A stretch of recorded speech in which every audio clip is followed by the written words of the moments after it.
અમારી પાસે અલગ અલગ માધ્યમોથી આવી રહ્યા છે અને એનો કોઈ એક પ્રશ્ન આપણે લઈને ઉત્તરોની ચર્ચા કરતા હોઈએ છીએ. અને આજે જે પ્રશ્ન આપણે લઈશું, કોઈ યુવાને મને પૂછ્યો છે અને આ પ્રશ્ન બીજા પણ ઘણા બધા લોકોના મનમાં જાગતો હોય છે કે આપણા પુષ્ટિ માર્ગમાં અમુક શાકભાજી શા માટે ન ખવાય. ઇવન આયુર્વેદમાં કે બીજા અમુક કોઈક શાસ્ત્રોની અંદર એ શાકભાજીની અંદર ઘણા ગુણો રહેલા છે એવું પણ ઘણા બધા ચિંતકો જાણકારો એમ કહેતા હોય છે. તો પણ એ શાકભાજી, હું નામ નથી લેતો કારણ કે પછી એનું લિસ્ટ લાંબુ પણ થતું જાય. ઘણા હું નામ લઈશ તો કહેશે કે હવે આ વસ્તુ લેવાય કે નહીં, પેલું લેવાય કે નહીં. એટલે આપ સૌ જાણો છો કઈ કઈ વસ્તુ આપણે ત્યાં વર્જ છે. તો એ શાકભાજી આપણે ત્યાં કેમ ના લેવાય, એ પ્રશ્નની ચર્ચા આપણે કરીએ તો એમ કહી શકાય કે જુઓ, જેવી રીતે આપણે ત્યાં મનુષ્યની અંદર 3 પ્રકારના ગુણો જોવા મળે, સત્વ, રજ અને તમ. અને કહેવાય કે માણસની પ્રકૃતિ પણ જે બનેલી છે ને, એ પ્રકૃતિ આ 3 ગુણોથી બનેલી છે, સત્વ, રજ અને તમ. અને શરૂઆતમાં આ 3 ગુણો વ્યક્તિમાં એક લેવલમાં હોય. હવે જેવો આહાર આપણે લઈએ, જેવું ખાનપાન આપણે કરીએ તો આપણી પ્રકૃતિના એ ગુણને આપણે વધારીએ છીએ, એ ગુણ ઇન્ક્રીઝ થાય છે. અને જે ગુણ ઇન્ક્રીઝ થાય છે એ પ્રમાણે આપણું વિચાર, આપણો વ્યવહાર, આપણા જીવનનો ઢંગ અને સ્વભાવ પણ બનતો જાય છે. એક સહજ વસ્તુ તમને કહું, આપણે ત્યાં એમ કહેવાય છે ને કે જેવું અન્ન તેવું મન. અને બીજી વાત તમને કરું તો જેમ ઘણા બધા સૈનિકો હોય, હવે કારગિલની અંદર એ લોકો પોતાની ડ્યુટી નિભાવતા હોય, ત્યાં -25, -30, -35 ડિગ્રી હોય. હવે આવા -30-35 ડિગ્રીના ટેમ્પરેચરમાં યદિ એમને સર્વાઈવ કરવું છે તો ત્યાં સર્વાઈવ કરવા માટે જેવો આહાર જોઈએ એવો આહાર એમને લેવો પડે કે ન લેવો પડે. અને એવો આહાર લેશે તો એ લોકો ત્યાં સર્વાઈવ કરી શકશે. એ જ રીતે જે સૈનિકો રણ પ્રદેશની અંદર ડ્યુટી નિભાવતા હોય, ત્યાં 50 ડિગ્રી સુધી ટેમ્પરેચર પહોંચી જાય. હવે એ 50 ડિગ્રી સુધીના ટેમ્પરેચરની અંદર એમને ત્યાં ડ્યુટી કરવાની છે, તો ત્યાં સર્વાઈવ કરવા માટે એને અનુકૂળ ભોજન, એને અનુકૂળ આહાર એ લોકો લેશે તો ત્યાં સર્વાઈવ કરી શકશે.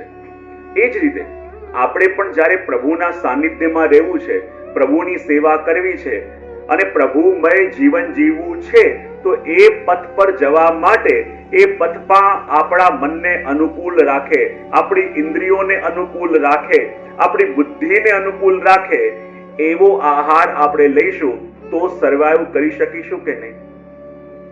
હવે જુઓ, હવે આપણને લાગે છે કે જ્યારે સેવામાં બેસીએ છીએ મન ભટકે છે, સત્સંગમાં બેસીએ છીએ ત્યારે ઘરના વિચારો આવે છે, આપણે ક્યાંક પ્રભુનું સ્મરણ કરતા હોઈએ તો પણ લૌકિક આવેશ આવે છે. શાના માટે? આ પ્રશ્ન તમારામાંથી બધાનો છે કે સેવામાં બેસીએ તોય મન ભટકે, સત્સંગમાં બેસીએ તોય ચિત્ત ભટકે. બોલે કેમ? કારણ કે શરીર જ્યાં બેઠું છે પણ મનને તમે એવી રીતે પ્રિપેર કર્યું છે, કારણ કે જેવું અન્ન આપણે લીધું એવું આપણું મન બન્યું છે. અને જેવું આપણું મન બન્યું છે તો જ્યાં રહેવા ટેવાયેલું છે ત્યાં ભાગે છે.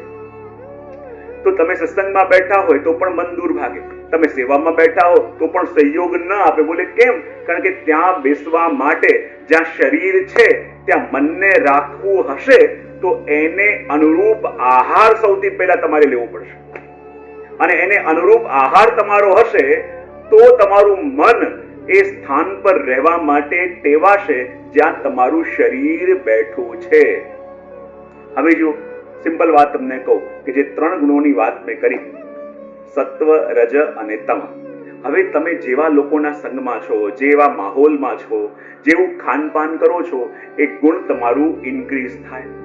હવે જે શાકભાજી આપણે ત્યાં વર્જ છે એ મોટા ભાગની તમો ગુણવાળી છે.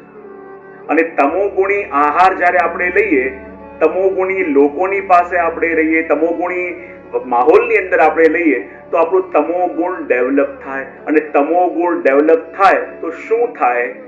વ્યક્તિ શોર્ટ ટેમ્પર થવા લાગે, વાતે વાતે ગુસ્સો આવવા લાગે, વાતે વાતે ક્રોધ આવવા લાગે. એવું થાય છે કે નહીં? સાચું બોલજો.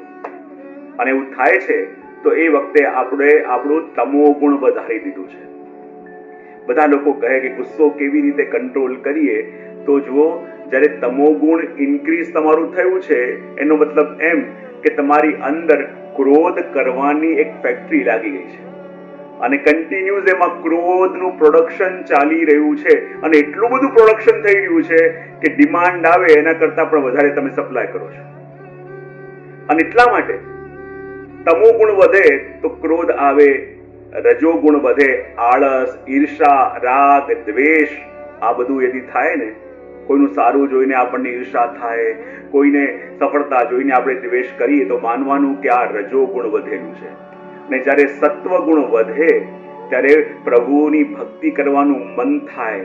મન ડિમાન્ડ કરે કે મારે હવે પ્રભુના સાનિધ્યમાં બેસવું છે, મારે પ્રભુની સેવા કરવી છે, મારે સારા વિચારો કેળવવા છે, સારા લોકોનો એને સંગ થવા લાગે. એ કોઈ લૌકિક કાર્યમાં ગયો હોય તો પણ કોઈ વૈષ્ણવનો મેળાપ થઈ જાય ને ભગવત ચર્ચા થાય. એ ક્યારે? જ્યારે આપણું સત્વ ગુણ વધે. તો આપણે ત્યાં જે પણ આહાર લેવાનું કહેવામાં આવ્યું છે, યા કોઈ પણ તમે હવેલીઓમાં જાઓ નિધિ સ્વરૂપમાં જે પ્રભુ અરોગતા હોય એ વસ્તુ તમે જોશો ને તો એ બધું સત્વગુણી હોય છે. અને પ્રભુ જે વસ્તુ અરોગે એ જ વસ્તુ જ્યારે આપણે પ્રસાદી રૂપે ગ્રહણ કરીએ છીએ ત્યારે એ સત્વગુણી વસ્તુ ગ્રહણ કરવાથી તમારું સત્વગુણ વધશે. સત્વગુણ વધશે તો તમે ક્રોધ કરશો ને તો પણ સામેવાળાને એટલી બધી ઇફેક્ટ નહીં થાય, અસર વિનાનો ક્રોધ હશે. અને એટલા માટે આ સત્વગુણ વધે તો એ વધારવા માટે આપણા આચાર્યોએ, આપણા ઋષિમુનિઓ આપણને કહ્યું છે કે યદિ પ્રભુની ભક્તિમાં, અપુષ્ટિ ભક્તિ માર્ગમાં આગળ વધવું છે, પ્રભુની નજદીક જવું છે, પુષ્ટિ માર્ગીય જે આપણને આજ્ઞાઓ આપણા આચાર્યો કરી છે એનું પાલન કરવું છે, તો સૌથી પહેલા એને અનુરૂપ જ્યારે આહાર હશે તો જ આપણું મન એના માટે કેળવાશે. અને મન કેળવાશે તો ભક્તિના માર્ગમાં જવાશે. વરના બધું કરો છો પણ મન ત્યાં નથી તો પછી આપણું કરેલું પણ આડંબર બનવા લાગે. અને એટલા માટે આપણા આચાર્યોએ, આપણા ઋષિમુનિઓએ સૌથી બહુ સૂક્ષ્મ ધ્યાન આ આહારમાં આપ્યું છે.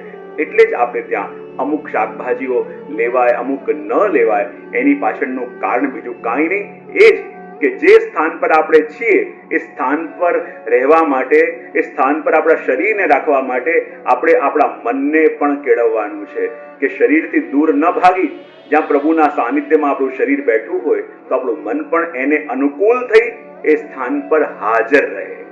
એટલા માટે આપણે ત્યાં આ સૂક્ષ્મ વિચાર કરીને આ અમુક વસ્તુ લેવાય, અમુક ન લેવાય, એનો વિવેક આપણા આચાર્યો આપણને આપ્યો છે.